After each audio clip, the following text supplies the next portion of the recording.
अस्सलाम वालेकुम नाज़रीन, UNN TV के साथ मैं हूँ इस वक्त आपका मेज़बान अरशद महमूद। सामिन कहते हैं कि इस दुनिया में हर चेहरा ऐसा है जिसे पढ़ा नहीं जाता और बाज़ चेहरे ऐसे हैं जो बग़ैर पढ़े ही समझ आ जाते हैं। बिल्कुल इसी तरह इस वक्त मेरे साथ मौजूद हैं सैयद मुख्तार नकवी, जिन्हें मैं ज़ाती तौर पर इस हवाले से भी जानता हूँ कि वो मेरे बचपन के, लड़कपन के, जवानी के दोस्त, भाई, और आज जब मैं उन्हें इस मकाम पर देखता हूँ, इश्क हकीकी, अपने अल्लाह से इश्क और उससे मोहब्बत, तो उसका इजहार इनके चेहरे से नमूदार होता है। जी अस्सलाम वालेकुम। वालेकुम अस्सलाम। अर्शद साहब, आप कैसे हैं? जी मैं अल्लाह का शुक्र अल्हम्दुलिल्लाह ठीक ठाक हूँ। मैं आपको मुख्तार भाई कहूँगा क्योंकि ये हमारी मोहब्बत का इजहार है। मुख्तार भाई, आपके साथ ज़िंदगी के बहुत से हिस्से हमने गुजारे हैं और जब मैं आपको देखता हूँ, आपके चेहरे को देखता हूँ, तो मैं आज भी लोगों को ये कहता हूँ कि इंसान अपने अमल से पहचाना जाता है, अपने कौल से पहचाना जाता है। आप क्या समझते हैं कि जिस दौर से हम गुज़र रहे हैं, इस दौर में इंसान का परखना बहुत मुश्किल है, नफ्सा नफ्सी का दौर है? जी, सबसे पहले तो नाज़रीन को मैं अस्सलाम वालेकुम कहता हूँ। अर्शद भाई, बात यह है कि हर ज़माने में और ज़माने के मुताबिक एजुकेशन होती है, लेकिन एक एजुकेशन वो है जो खुदा की जानिब से रसूल खुदा पे उतरी है। बैसियत मुसलमान हमने सारे ज़माने के एजुकेशंस जो हैं उनके साथ साथ मोहम्मद मुस्तफ़ा सल्लल्लाहु अलैहि वसल्लम के जो पैगामात हैं उसको अपने ऊपर इम्प्लीमेंट करना है। अल्फाजों में कहीं किसी की शख्सियत जो है वो समझ नहीं आती जब तक इंसान का किरदार ना हो। बेशक। और खुदा का रसूल भी हमसे किरदार चाहता है। मैं इतनी सी बात कहता हूँ कि जिनके कान हैं लेकिन सुन नहीं सकते, जिनकी ज़ुबान है जो बोल नहीं सकते, तो वह अपने अच्छा होने का इजहार कैसे करेंगे? बिल्कुल। तो इससे ये मालूम हुआ कि खुदावंद तआला ने जहाँ किसी को समात दी है, बसीरत दी है, वाई दी है, उसके साथ अगर ऐसे लोग नहीं हैं तो मजमूई तौर पे एक बात है कि इंसान अपने किरदार में अच्छा हो। बाज़ दफ़ा अच्छी रंगत में कहीं अच्छा छुपा नहीं होता, बहुत अच्छी गुफ्तगू में कोई अच्छा नहीं होता, लेकिन इसके लिए किरदार चाहिए। और किरदार जो है उसमें एक फ्लेवर होता है, देखने वाली आँख उसे देख लेती है। अब बात यह है कि इंसान जो है वो खुदा का एक खूबसूरत सा शाकार है। बेशक। वो कहता है कि मैं ज़मीन और आसमानों की वसअतों में नहीं समोता, फ़कत एक मोमन का कल्ब है, उससे समो जाता हूँ। डरो मोमन की फरासत से कि वो मैं अल्लाह के नूर से देखता है। अब उसका घर है जो हुर्मत वाला है, तमाम घरों से कीमती है, जिसे खाना काबा कहते हैं, बैतुल्लाह कहते हैं। लेकिन पूछा जाए कहीं तुम रहते हो? कहता नहीं। जिस चारदीवारी के अंदर जिसे हम अल्लाह का घर कहते हैं, मस्जिद, वो कि वहाँ भी मौजूद है, कोई जगह उससे खाली तो नहीं है, लेकिन तमाम मखलूक में से एक हुसीन मखलूक उसने औलाद आदम को चुना है, और जिसका सीना, जिसका कल्ब मोमन है, अगर हो गया तो वही तख्ते अलाई है जहाँ से वो जलवा फरोज़ होता है। बेशक। तो मैं ये समझता हूँ कि इंसान से गलती होती है, होती रहेगी, लेकिन अगर हर नकल अपने असल की तरफ लौट के आ जाए तो खुदा उसका हम जलीस हो जाता है। उसमें खुदाई सिफ़ात जो हैं वो ज़हूर पज़ीर होना शुरू हो जाती हैं। देखने वाला आँख कहीं ना कहीं जो लोग उसे खुदा तो कह देते हैं, लेकिन वो खुदा नहीं होता, लेकिन खुदा से जुदा भी नहीं होता। जब सूरह पढ़ते हैं कुरान शरीफ की, अलिफ लाम मीम ज़ालिकल किताबु ला रैब फ़ीहि हुदल लिलमुत्तक़ीन अल्लज़ीना युमिनूना बिल गैबि व युक़ीमूना अस्सलाता व मिम्मा रज़क़नाहुम युनफ़िक़ून। आगे भी आयत है। अब इसका तर्जुमा तो हम देखें ना, अलिफ लाम मीम ज़ालिकल किताबु ला रैब फ़ीहि, ये वो किताब है जो ला रैब है, इस पे कोई शक नहीं। हुदल लिलमुत्तक़ीन, उनके लिए जो मुत्तकी हैं। बेशक। हैं। आगे थोड़ा से चलते हैं तो युमिनूना बिल गैब है कि वो मोमन जो गायब पे रखते हैं। ठीक है। तो अल्लाह बादशाह फरमाता है, रसूल बादशाह फरमाते हैं, ये ज़मीन की वुसअत जो है आसमान की वुसअत के सामने एक कतरा है। जुमला आसमान जो है वो लोहे महफूज के सामने एक कतरा है।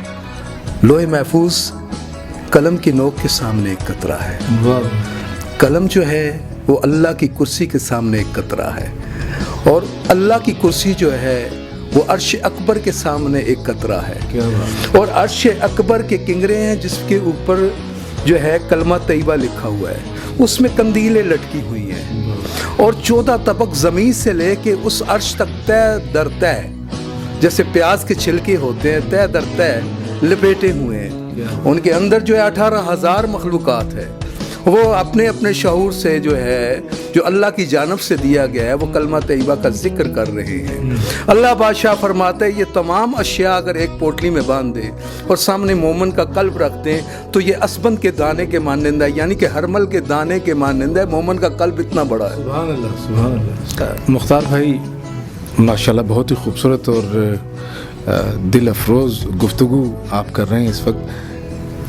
थोड़ा सा निजी ज़िंदगी के हवाले से, इंसान यकीनन हर ख्वाहिश तो पूरी नहीं होती, मगर फिर भी इंसान कुछ ऐसी चीज़ों से भी सामने आता है जो अगर कुछ सवाल मैं आपसे करूं कि आपका पसंदीदा कलर जो है, रंग कौन सा है? सभी रंग उसी के हैं, बस यही शब व रोज़ चाहते हैं हर सांस के साथ इसमें ऐसे रंग उसके भर जाए। सूरह बकरा है, क्या मेरे खूबसूरत रंग है और क्या गहरे रंग है। तो फिर वो किसी फ़कीर ने लिख दिया, बाबे ने, कि जो रंग रंगया, कोई भी रंग जो है, वाह वाह वाह, जो रंग रंगया गूढ़ा रंगया। मुझे याद आ रही है कि आप रसूल फरमाते हैं कि एक वक्त ज़माना आने वाला है कि जो इन लोगों, मेरी उम्मत के दरमियान एक सस्ती चीज़ होगी, वो होगा कुरान। उठाकर पसे पुश फेंक डालेंगे और उसमें से उतना लेंगे जितने उनका नफ्स चाहेगा। अल्लाह। तो क्या इस मुख्तसर सी ज़िंदगी में हम नहीं देखते कि हमारे बड़े दुनिया से चले गए हैं? आसमां बदलता है रंग कैसे कैसे, ज़मीं खा गई नौजवान कैसे कैसे, बेशक कौन रहा है यहाँ पर? तो इसलिए हमें इस ज़िंदगी में अपने आप को तलाश करना है, नहीं तो बहुत बड़ा नुकसान हो जाएगा। जी मुख्तार भाई, बहुत ही खूबसूरत बात आपने हमें बताई, और आपके अंदाज़ बयां के सब दीवाने हैं। आप शायरी खा वारिस खान की हो, बुल्ले शाह की हो, आप अपने अंदाज़ में उसको पढ़ते हैं। तो हमारे जो इस वक्त देखने वाले हैं UNN TV को, तो उनके लिए कोई ऐसी चीज़ सुना दें जो याद रहे हमें। अरशद भाई, बात तो ये है कि ये बुल्ले शाह का सच है और मैं ये सच उन्हीं का बोल रहा हूँ, इसमें मेरा कोई कमाल नहीं। वाह, क्या बात। लेकिन ये मैं कहता हूँ नाजरीन से भी कि कलाम तभी अच्छे लगते हैं जब सुनने वाले का शौक़ बोलने वाले को तेज़ कर दे।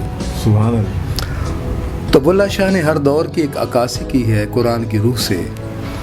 वो फरमाते हैं कि कोई जान मक्के ते खान तके ते पूजदे चारे ककियां, ये जो चार कोने हैं, कोई जान मक्के ते खान तके ते पूजदे चारे ककियां, कोई जान गंगा ते लैन पंगा ते पूजदे पत्थरां वटियां, कोई देण बांगा ते मारण चांगा, जिवें मंझां कुरलांदियां ने कटियां नूं। बुल्ले शाह रब इंज नहीं हो लभदा, रब लभदा सच्चियां नीतां नूं। ओ बुल्लिया तेरे पिछे बरेलवी अगे देवबंदी, सज्जे खब्बे शिया सुन्नी डाडी फिरका बंदी, एक मोहल्ले च 8 मसीतां, बुल्ला किती करे पाबंदी, विच विचाले मेरा कोठा मेरी किस्मत मंदी, मैं किनू किनू दसां राज दियां गल्लां। अरशद साहब, वो मालिक फरमाते हैं ना कि ऐ इब्ने आदम, एक तेरी चाहत है और एक मेरी चाहत है। जी, ये चाह जो है ये चाहत सही है, बेशक ऐसे ही है। ऐसे। तो वो कहते हैं कि चाह दरवेश थी पी ले यारा, पी दरवेश ते पारों, चाह दरवेश थी मिलदी ना ही कीमत नाल बाजारों, जद ए चाह मूसा तूर ते पीती होश गया उड़ सारा, इब्राहिम नू चाह तो मिलिया आतिश विच नजारा, इस्माइल हेठ छुरी दे रज रज्जा नू पीता, यूनस पेट मच्छी विच जाके यार नू राजी कीता। जद ए चाह, हाय हाय जद ए चाह बिलाल ने पीती ऐसा रंग चढ़ाया, बांग पड़ी ना बिलाल ने जदों तक सूरज नजर ना आया, चाह इश्क दी करनी कोलों बतरी दंद कढवाए, कई पींदे सूली चढ़ गए मुड़ भी बाज ना आए, चाह इश्क दी साबर कोलों इन्ना सबर कराया, کہ تن وچ کیڑے پہ گئے پر چاج فرق نہ آیا چا عشق دی صابر کولوں اینا صبر کرایا تن وچ کیڑے پہ گئے پر چاج فرق نہ آیا چا عشق دی بلے شانو چا عشق دی بلے شانو کنجری بن نچایا تھیا تھیا کر کے نچیا تاں اس یار منایا پر جیڑی چاہ حسین علی دے وچ کربل دے پیتی پیندے رہ گئے پیندے راسن پر ایہو جے کسے نہ پیتی چاہ درویش تھی پی لے او یارا پی درویش تے پاروں چاہ درویش تھی ملدی نہ ہی قیمت نال بازاروں عورت کے وجود پہ کہ اس دنیا میں عورت کا وجود کیا ہے فرماتے ہیں کہ اگر بس میں ہستی میں عورت نہ ہوتی خیالوں کی رنگین جنت نہ ہوتی ستاروں کے دلکش فسانے نہ ہوتے بہاروں کی نازک حقیقت نہ ہوتی جبینوں پہ نور مسرت نہ کھلتا نگاہوں میں شان مروت نہ ہوتی گٹاؤں کی آمد کو سامنت رستے فضا میں بہکی بغاوت نہ ہوتی فقیروں کو عرفان ہستی نہ ملتا عطا زاہدوں کو عبادت نہ ہوتی مسافر صدا منزلوں پر بھٹکتے سفینوں کو ساحل کی قربت نہ ہوتی ہر ایک پھول کا رنگ پھیکا سا رہتا ہر ایک پھول کا رنگ پھیکا سا رہتا نسیم بہارا میں نکت نہ ہوتی خدائی کا انصاف خاموش رہتا سنا ہے کسی کی شفاعت نہ ہوتی اگر بزم ہستی میں عورت نہ ہوتی ارشد صاحب اے عشق شطرنج دی بازی نہیں جنوں گوٹیاں مار کے جتنا ہے اے عشق طوائف دا کوٹھا نہیں جتھے دولت وار کے جتنا ہے اس پاک شفاف محبت نو سکھ چین وسار کے جتنا ہے اے عشق تاں ایسی بازی ہے جنوں زندگی ہار کے جتنا ہے سید مختار نقوی صاحب آج آپ سے مل کر بہت خوشی ہوئی اور آپ کی گفتگو ہمارے UNN TV کے دیکھنے والے وہ بھی اصلاح کر رہے ہوں گے انسان جب اپنی اصلاح کرتا ہے اور جب اپنے آپ کو اب آئینے میں دیکھتا ہے تو اس سے اندازہ ہوتا ہے کہ وہ کس دور میں جی رہا ہے اور اسے آگے چل کر کیا کرنا ہے یہ آپ کے اوپر خود ثابت ہوگی بات تو میں بہت مشکور ہوں جناب مختار بھائی آپ کا کہ آپ نے ہمیں ٹائم دیا جی میں UNN TV کا آپ کا اور آپ کی پوری ٹیم کا شکریہ ادا کرنا چاہتا ہوں اور دیکھنے والوں کا میرے ہاں کوئی کمی ہوئی تو وہ میرے پاس اگر میرے ہاں کوئی خوبی ہے تو میں آپ کے دامن میں دیتا ہوں بس اتنا ضرور کہتا ہوں میں نے کہیں چلتے چلتے میرے سینے پہ آیا کہ ہر ایک حرف کو پرویا ہے میں نے خون جگر سے ہر ایک حرف کو پرویا ہے میں نے خون جگر سے ہر ایک حرف کی دنیا میں تیرا راز چھپا ہے بہت خوب بہت خوب بہت شکریہ مختار بھائی آپ کا بہت تھینک یو سو مچ جی اللہ پاک آپ کو آباد رکھے اور آپ کے چینل کو رات تگنی دن چگنی ترقی عطا فرمائے بہت شکریہ